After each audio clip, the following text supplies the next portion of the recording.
Hello everyone and welcome back to Apollo Justice Ace Attorney. We're entering the trial for the last chapter of the game, Turnabout Succession. We are defending Vera from the accusation of her murdering her artist dad, except he's not an artist, he's a copier. He's a, what do they say, a forger. We're in the defendant lobby. Oh, good morning. Is she gonna talk? So, you're Vera, right? I'm Trucy Wright. That's right with a W, but not right? We're on your side. You can tell us anything. Please, we need to help you. Good morning. She speaks. Not bad. But I think you do better with a little smile, you know? You're so pretty. You need to sell yourself, you know? Trucy, let's take it easy for starters. Oh, she's an artist too. Thank you for taking my case. Oh, it's a happy face. Okay, well that's a start, I guess. Oh, maybe that's pottery? There she goes with the nail polish again. Maybe it's art. That's great, really. It's so cultured. Maybe. Another happy face. Want to try? Oh, really? Girls. The victim, Drew Measham, was a forger, and a stolen painting was found in his studio. A life of crime, really. And maybe one that led to his death. Yes, indeed. Good connection, Apollo. 10 a.m. District Court, courtroom number 3. All right, Gavin. Let's do this again. Well, now we will begin the trial of Vera Measham. What is his deal? Is the judge okay? Is he having a stroke? His voice is all raspy and he's looking around all nervous like, The repercussions of today's trial will most likely be felt for a long time, and may indeed alter our legal system forever. Today is a test of the jurist system, and the first step toward a new order in our courts. Daddy's secret mission. The jurists will function like a jury. It is hoped their inclusion will help the courts to better reflect the people's will. Why aren't there any jurists in the courtroom?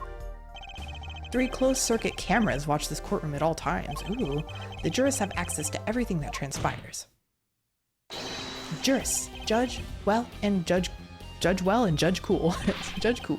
Now, see here, Prosecutor Gavin. I was going to say that. My apologies there, Judge. Jurists, today, judge today's trial coolly, if you would be so kind. The jurists are unbound by the letter of the law. What? Yes, they do. Yes, they are. They don't affect the trial with evidence, but by their feelings. And we're about to find out just what effect they're going to have. Very well, Prosecutor Gavin, the details of the case, if you would. The victim is the painter, Drew Measham, who was killed in his own studio. His coffee was poisoned. By whom, you ask? By none other than the defendant, Vera Measham. Objection! Speculation. There wasn't any poison in the coffee. Someone has been doing their homework. Indeed, I can hear the Governor's music in the background. Indeed, poison was not present in the coffee, but on the mug itself. The mug? Residue was found on the rim, I see. The autopsy report describes the manner of our victim's death. The court accepts this as evidence. Measham's autopsy report. According to the report, the victim's death was caused by atroquinine poisoning, a chemical compound that does not occur naturally. Lethal dosage is a mere 0.002 milligrams. I like to read it myself. Drew Measham, 52, time of death between 9 and 9:30. Poisoning, okay.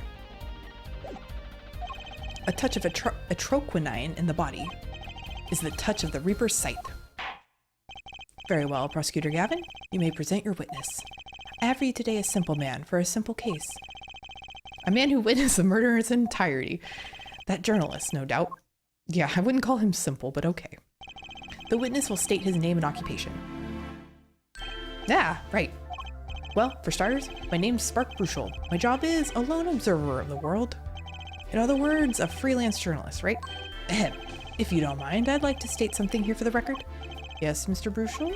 I dislike conclusions, specifically the aspect of jumping to conclusions. Preconceptions make park sandbox of endless desert. Don't talk in quotes, I don't know what you're talking about. But you are a journalist. You said so yourself yesterday. Well, that's true, yes. But you must understand, I stand before you today a man with a dream. Why does he have a toothbrush? Is it for his, tiny patch of hair? I'm offering you my testimony in exchange for exclusive rights to the story. No, you don't get to negotiate here. Scoop turns Mr. Brushel into that Mr. Brushel, end quote. Let's hear your testimony then, shall we?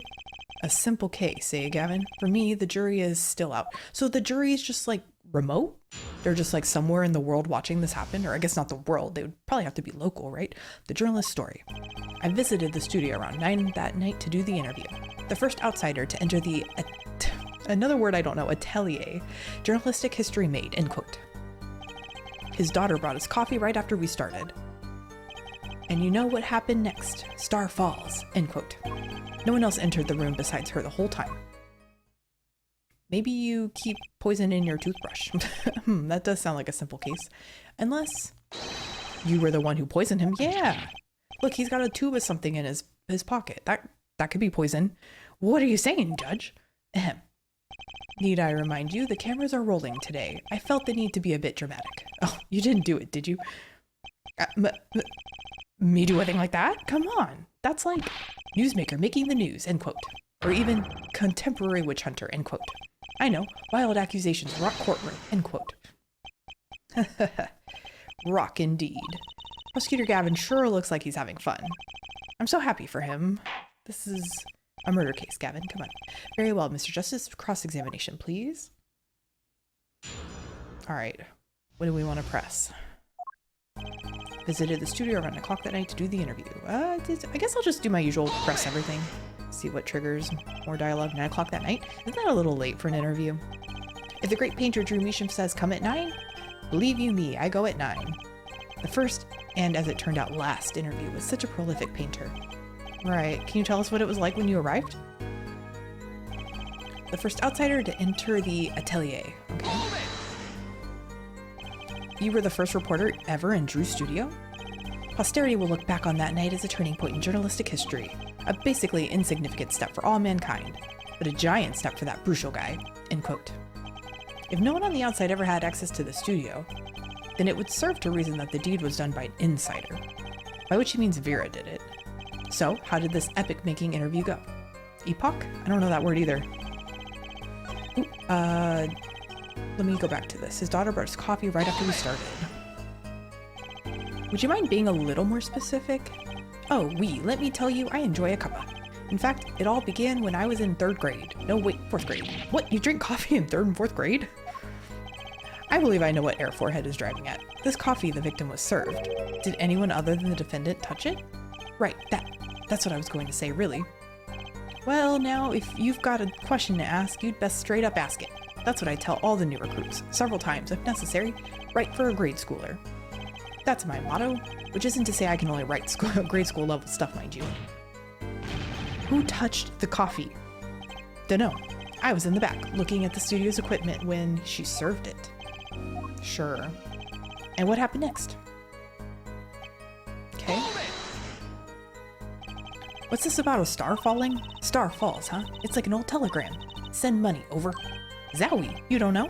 That's like a journalism code word. Oh, it is? An important personage passes away, a star falls. Get it? But there's no gravity in space, is there? I wouldn't think stars could fall, really. Does this matter?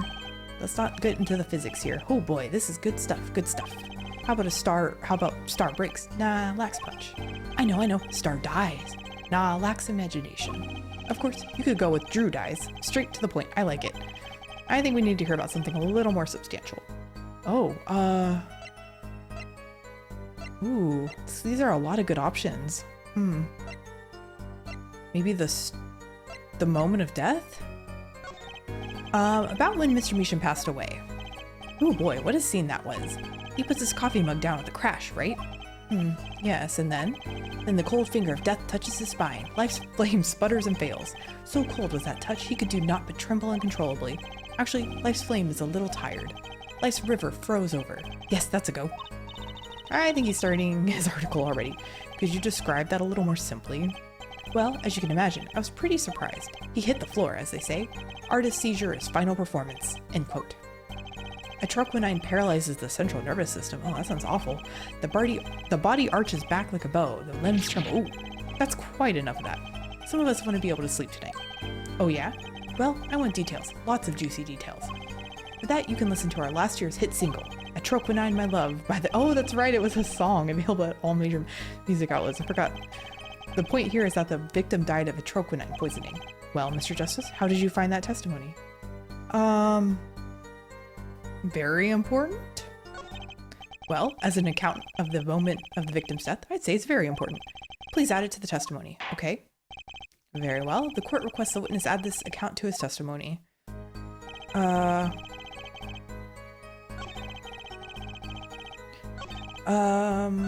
one else entered the room besides her. Okay. Okay, so it changed the dialogue, so I guess that's what I was supposed to pick. You say it was definitely death by poison. How can you be so sure? Hey, look, I'm a journalist. I've seen a lot of things, and I've had more than my share of experiences with so-called poisonings. Man eats fishy fish, goes bye-bye. End quote. Food poisoning doesn't count. Should I get him to talk about some— oh, okay. Yeah, maybe Brushel's coffee? The Star's coffee. Maybe talk about his own coffee? I don't know. So you drink the coffee that Vera served you to? Of course. When someone serves you coffee, you drink it. That's what my old boss always used to say. Never did get what he meant by it, though. But you're still alive, which is to say you didn't die. Of course not. No point falling before you're a star. End quote. He thinks very highly of himself as well. That's not exactly what I was getting at. What were you getting at then? You know the poison was on the rim, not in the coffee. Oh, yes, yes. There were 2 cups on the tray she brought, and one of the cups had Drew's signature painted on the side. No chance the guest would take that one by mistake, I guess. Well, Mr. Justice, was that testimony important? I'm gonna say not important? So Brushel drank the coffee too. Doesn't look like this is gonna lead to much. Very well, please continue with the testimony. Ah, man. Maybe I should do— oh, okay. Here, let me hear the last option. See what that brings up. If that brings anything more important. Let's see. Okay, so the Star's coffee. You say Mr. Measham had the coffee too, but did you actually see him drink the coffee? Of course. He who sees it wins, but he who says it wins bigger. End quote. I live in a man sees dog eat— what? A man sees dog eat dog and writes about it world. Yet? I guess I can't say I saw him drink it, really. Okay, this sounds important. He had one so-called sip, if that. Man puts lips to mug, drinks? End quote. That poison is quite virulent, I hear. My stomach did a so-called somersault, since I'd gulped down that coffee without so much as a second glance at it. Wait, maybe something's there, some kind of so-called trick. Anyone want to venture a guess, for the record? Does this guy have a pause button? Did you find that testimony? I think this is important. The victim drank his coffee, then immediately fell over? Oh, yes, you can go by press with that one. Your Honor, this is a vital piece of information. Please add it to the testimony. I thought it takes 15 minutes to kick in. Vital, right. He had one sip, if that. The next moment, he was on the floor. Is there something? 9 to 9:30. Okay, well, I still have one more statement, too. Can you say that for sure? For sure? Sure, I'm sure. Drew's studio isn't a big place, kiddo. I'd know if someone else had come in. What if they had been hiding in there from before? Even if someone had been hiding in the studio, they hardly could have poisoned that mug without anyone noticing. You think I, Spark Brushel, would miss something as obvious as that? No way. He sure makes it sound exciting. I guess that's his job. There's only one moment we need to focus on, really. The moment when Drew Measham died? Exactly. There has to be something there. Okay, so this is the statement I need to do something with. But what would I present? He had one sip, if that. What if I present the mug? Objection! I don't know if that... You know what I have a problem with? A particular property of the poison used, atroquinine. Oh, Prosecutor Gavin was quite clear about the poison. A lethal dosage of 0.002 milligrams paralyzes the central nervous system. If you drank that, even you, Mr. Justice, would be reduced to a quivering pile. Why are you using me as an example? Unfortunately, we weren't told everything. There was a vital omission in Prosecutor Gavin's information. An omission? Atroquinine is as virulent as he says, but death doesn't come upon ingestion, not in me. Okay, that's what I was not sure about. That's because atroquinine is slow acting. Slow acting? Whoa, what? According to one forensic scientist, it's one of the most virulent poisons, but is absorbed into the body astonishingly slowly. It takes at least 15 minutes from the time of ingestion for adverse effects to show. If we suppose that the moment of Mr. Measham sipped the coffee was when he sealed his fate, then he would still have had time left to enjoy his last cup of joe. Oh, good point. Order, order. What's the meaning of this? If what the defense says is correct, why, that contradicts the entire testimony we've just heard. Well, Mr. Brushel, anything to say on the record? Slow acting. S-L-O-W-A-C-T. It was virulent, all right. Even then, it had already begun digging its claws into the journalist. He's working on his scoop. It's Brushel, yeah? Air Brushel. Let's take a trip back down memory lane. Huh? Did the victim really die the instant he took a sip? Think it over. This is vital. You know what I think? I think that was a not so subliminal suggestion. End quote. Yeah, I admit it does cause a problem if he died when you say he died. I would be forced to say auf Wiedersehen to my simple case, and you would be forced to say farewell to your article. Come again? You can't write a story based on conjecture, can you? And as the case drags on, other reporters will pick up the scent, and you'll be forced to kiss your exclusive scoop goodbye. Oh, he's gonna be upset. Scoop? Scoop? He's brushing his tongue. Look, wait, just wait a second. Just 1 second. We're waiting. Out with it. I think I just recalled a so-called important detail. A revival of recollection. A revival of recollection, end quote. A story's survival, end quote. Attorney utterly confused, end quote. Actually, I did notice something when I visited the studio. I'd heard of poison that takes its sweet time, see? But not what I've been saying for the last few minutes, apparently. Mr. Brushel, are you saying you noticed something that explains what happened? You bet I am. The antidote for a poisonous contradiction, end quote. You might say them out with it. Or I still have no idea what you're talking about, end quote, I might say. I figured it out, but only after an in-depth interview. See, thanks to my journalism skills, I know who poisoned that coffee. Okay, tell us. Order, order.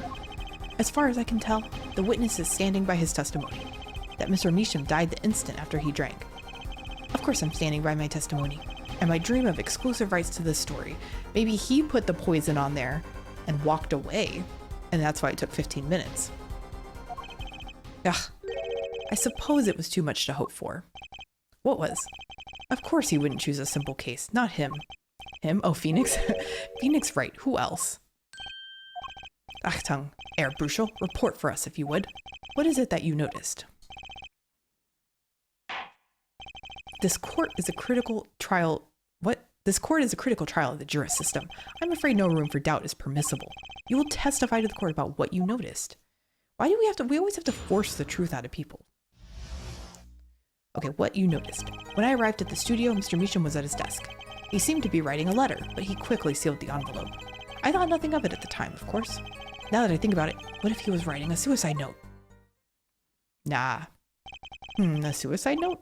Yes, he had this look on his face. Man's face inscrutable as a quadratic equation, end quote. Suicide? Poor Mr. No, that's not what happened. But that means Vera's innocent. Would someone commit suicide in the middle of an interview? Oh, very well. You may begin your cross-examination. Okay. Yeah, I don't think it's... That's not what happened. He was at his desk. Was there anyone at the studio other than Mr. Measham? Well, his daughter Vera, of course. Was anyone besides Mr. Measham and Vera present? Not a single one. Not a cat, not a rat, not even a mouse. The only person who didn't belong to that studio there was you, wasn't it, Mr. Brushel? I know what you're doing. I know your game. Attorney uses classic Ramsden phenomenon ploy, end quote. If you intend to suggest that this reporter is a suspect, I'm sure you also intend to present evidence supporting that assertion, correct? In the meantime, let's move along, shall we? I think he's definitely up to something, but he quickly sealed the envelope. So he put the letter away when he saw you? Early reporter gets worm, end quote. That's my secret. I am not sure I follow. It's the night of the interview. I arrive 15 minutes ahead of schedule. The handle turns, the door opens, and I barge in. Are you sure that's okay to do? I mean, isn't that unlawful entry, really? He didn't even knock? Mr. Measham sure seems to think so. You should have seen him. He crammed his letter into that yellow envelope as fast as he could. I know a secret when I spot one, and that was one. It does seem significant. Well, Mr. Justice? I wonder, it does have the ring of something important. Add to testimony? The defense find this testimony vital, Your Honor. Very well, please add it to the testimony then. Hey, why not? My account comes free of charge. It was a yellow envelope. I heard it was left at the crime scene.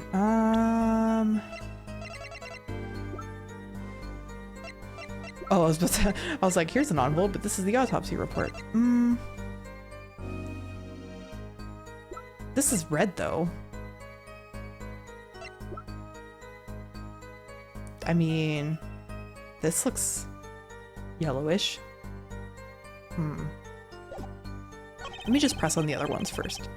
I thought nothing of it at the time, of course. You didn't think anything might be wrong at the time? Hey, when I go in for an interview, that's what I'm there to do. Interviewer finds looking more effective than caring, end quote. So what about now? Thinking back on it, did you sense anything strange in Mr. Meesham's behavior? Well, yeah, that's why I'm telling you all this to begin with. Very well, continue with your testimony. Now I think about it, what if he was... Okay, we'll press on this. A suicide note? Well, yeah, don't quote me or anything. I'm just saying, it's a possibility, you know? So you didn't actually check the letter? Of course not. It was sealed. Contents of can unknown until can is opened, end quote. You can always check the label. Do you think Mr. Meesham was writing a suicide note? If he was, that would solve the case in a jiffy. Kinda makes me wonder about that letter. I don't think... Okay, I think I need to present something here. I want to present this. I don't know if this would do it though, but then I also have this letter, because this is red. But I already know it's in here. I'm tempted to present this. As it just so happens, there was a single letter in a desk drawer at the scene. In a red envelope. What? Prosecutor Gavin. Yes? Was a yellow envelope found at the scene of the crime? Unfortunately, no. But, Air Forehead? It's easy to mistake the color of an envelope. What? Is he colorblind? I guess. I mean, it's very red, but not this envelope. You see, it was postmarked already, 7 years ago. Well, Mr. Brushel? I can explain that. Drew, right? He wanted to get that letter in an envelope, pronto. Get it out of sight of my beady eyes, right? So he grabbed the nearest envelope and crammed away. And what about the whole red and yellow envelope contradiction, chump? Well, Mr. Justice, have you anything to say to the witness's claim? That night, the victim put a letter he had been writing in a red envelope. I guess it's possible. It's entirely possible. But Apollo, we checked the contents of the envelope yesterday, didn't we? Oh, I was wrong. The answer was clear if I'd only given it a little thought. My bad. As it just so happens, the defense team investigated the contents of this envelope with the assistance of a forensic scientist. What? Note that this letter is addressed to Drew Meesham. Oh? Why would he address a letter to himself? Let alone send a suicide note to himself. I've been scooped. Tell us the truth, man. Order. I thought he was saying that he just grabbed a random envelope, not that... Wait, I was wrong. Mr. Brushel, can you explain this to the court? Oh, my. Why are we giving him another chance? How could I have forgotten? I suppose this happens to the best of us. Reporter gets old, forgets lots, end quote. I'm still waiting for an explanation, Mr. Brushel. Well, that's the thing, see? After he put his letter in the envelope, Mr. Meesham sat there searching his desk drawer for something. His desk drawer? Yes, a stamp, a so-called postage stamp, end quote. A stamp, whatever for? Well, to mail his letter, what else? And then, why yes, I think I saw him put it... No, it was not in the letterbox, it was empty. Yes, it was a yellow envelope, and he put it in that box. Unless it got taken away? Well, apparently this yellow... What? Oh, how I wish it did. Just think if that were a suicide note. What a story. Star writes suicide note in front of a reporter, falls, end quote. Okay, as I was saying, that has nothing to do with it. You don't know that. Why do they assume it has nothing to do with it? Yes, Your Honor. It makes me wonder about the contents of that red envelope. Oh, we can get into it.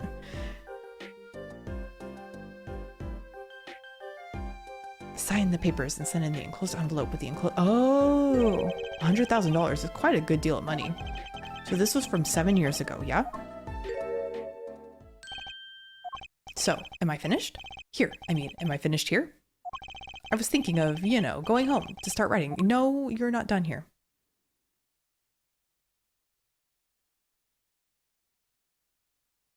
Everyone's just staring at him. I hate to say what should be pretty obvious to anyone, but when you catch the scent of a story, you make that a rather unique face. Ah, come on. Attorney has active imagination, little else. End quote. Even I noticed something, and my eyes aren't what they used to be. You know, I'm starting to understand what all this perceiving stuff is about. His face gets all red, is that what it was? Judge has active imagination, end quote. Please, continue with your testimony. Tell us about the scent of a story.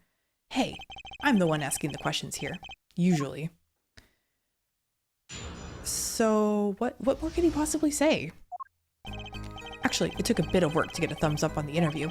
Reporter leverages story, gets the interview, end quote. The story concerned a certain case from, certain case from 7 years ago. That red envelope probably had something to do with it. Say what you will, but Drew's talent was without compare. So you threatened to go to press with this story? That's how you got your interview? Blackmail? I'm not surprised. Well, yes. I mean, no. It wasn't exactly ugh. Something wrong, Mr. Brushel? Look, this is my story, my tidbit. Journalist info is livelihood, end quote. I see. Well, you have me chatting away in here. What's going on out there? What if some Wally Wordsworth or Sally Scooper gets wind of my story?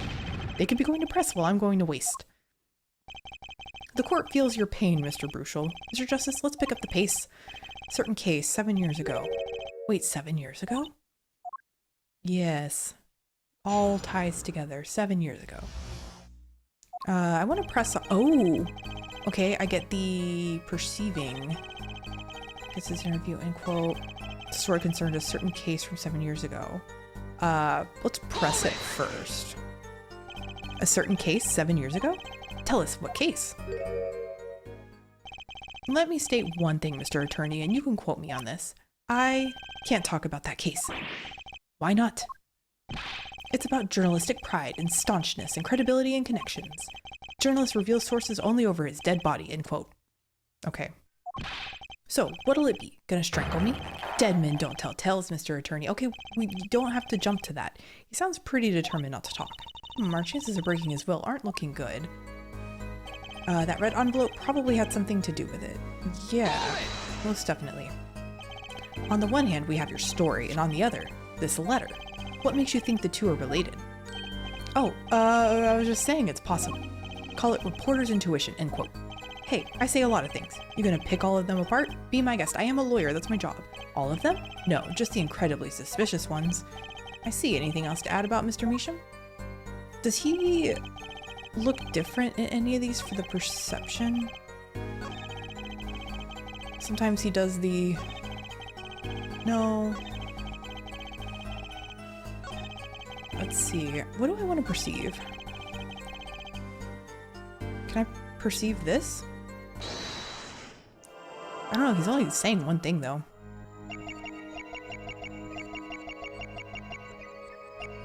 A certain case. There's anything I need to look like everywhere. Let's see. Does he have he has his hand up here with his toothbrush. Here again. I just want to keep looking at everything I possibly can. Does he touch his head with it? I don't know. I feel like it has to do with that toothbrush. Let me try a different one. That red envelope probably had something. Okay, let's perceive this maybe. But I don't know if he's not holding the toothbrush here. Do his eyebrows go up? Do his ears twitch? Nose? Is he holding something? I can't go any lower than this. Eyes? Do his eyes move? Eyebrows? Anything? Okay, I don't know if it's that one either. Pass. But Mr. Drew's talent was without compare. Was it? I feel like he knows he was a forger. Maybe this. The statement has something. Does he tap his head? Drew's talent was without... Okay, so he doesn't tap his head with this. Eyebrows? The eyebrows look weird. Here again? No, they look the same. Okay.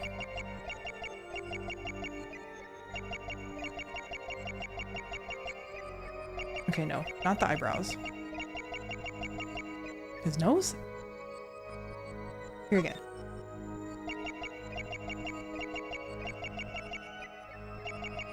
I don't think anything's moving with his nose either. The throat? Like last one, Lemira's throat moved around during hers. Pass. Maybe I'll press. I don't think I pressed this one. Just how amazing was Mr. Meesham's talent? Huh? Ooh, wee boy. I mean, hey, he's a star, man, a star. The flow of his brush is like a great undulating river across the canvas. Artist paints light up studio like sun, end quote. This guy is full of wacky gestures. That one just now was wackier than usual. Looks kind of nervous to me, Apollo. Definitely. I'm sensing something different than before here. Maybe it's time to bring out you-know-what. That testimony left a bad taste in my mouth. It all makes sense. Nothing jumps out as ridiculous. I wonder what his story he's talking about is. It must have been good to get an interview with a famous recluse like that. Something powerful enough to drag Drew Meesham out of hiding. I wonder, maybe it had something to do with Mr. Meesham's art? Yeah, I think he knew he was a fake. So I think it's okay. So it's I think it's his last statement then. Let me back to perceive this. But I don't know what. I'm trying to see even the smallest little movements. Okay, I'll get it. I'll get it. I know. I'm determined. Was there something here? I was joking about his armpit. Oh, wait, what moved? There was something in his armpit. Okay, I was right. I was joking about his armpits. I think I saw something. Hold on. What is it though? Oh, he is! He's sweating! He's sweating! I was right. I think he's sweating.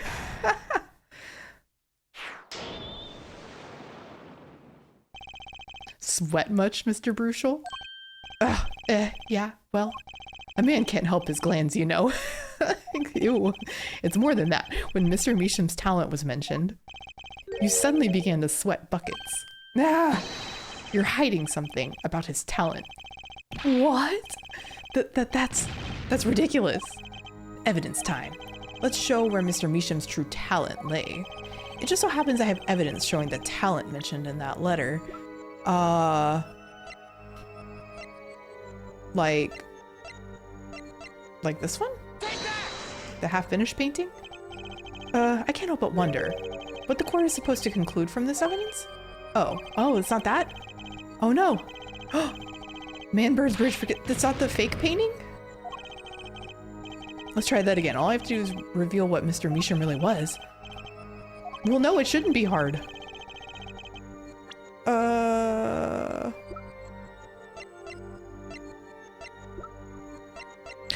Oh, this one. So I need to show the real one. This painting was found in Mr. Meesham's studio. There are two problems with this painting. The first is it wasn't painted by Mr. Meesham.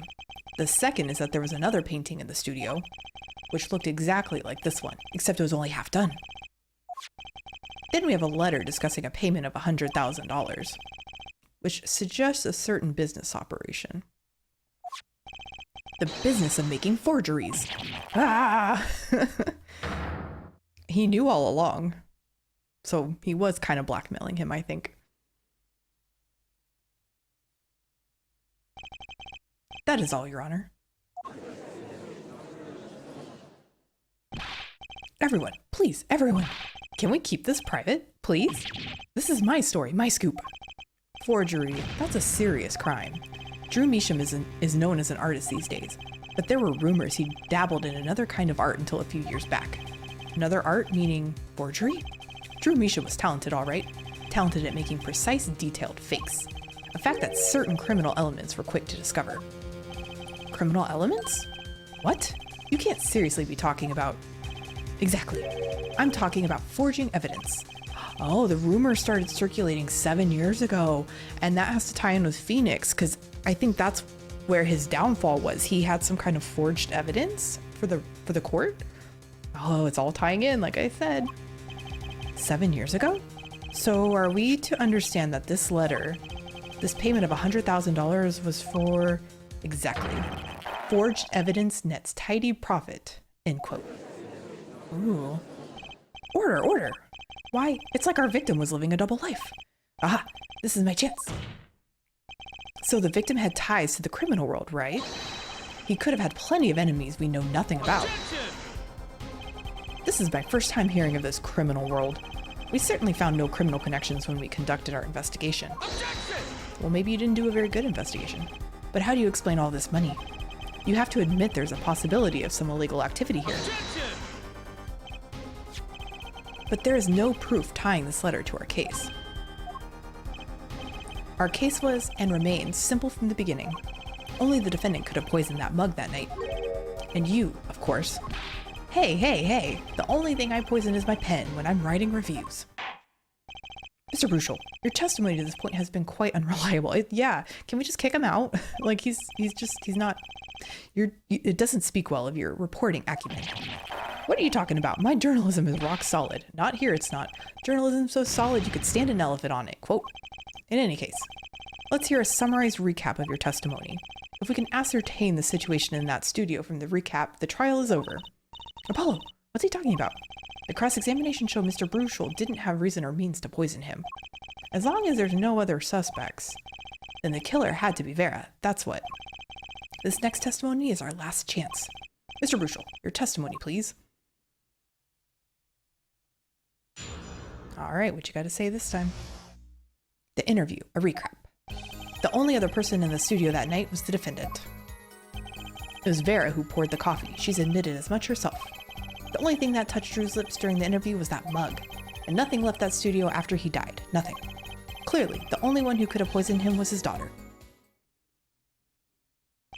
A nice testimony, clear, succinct, and without room for doubt. Ah, shucks. You really think so? I believe this clarifies the situation that night. Very well, Mr. Justice, you may begin your final cross-examination. Right.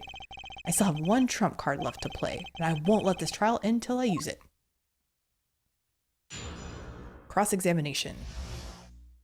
All right, well, for everyone watching the videos, we will cross-examine him in the next episode. Thank you for watching, leave a like on the video, and consider subscribing if you want to catch more of this series. And for everyone watching the stream, we will continue the trial. I do have to use the bathroom though, so I'll be right back.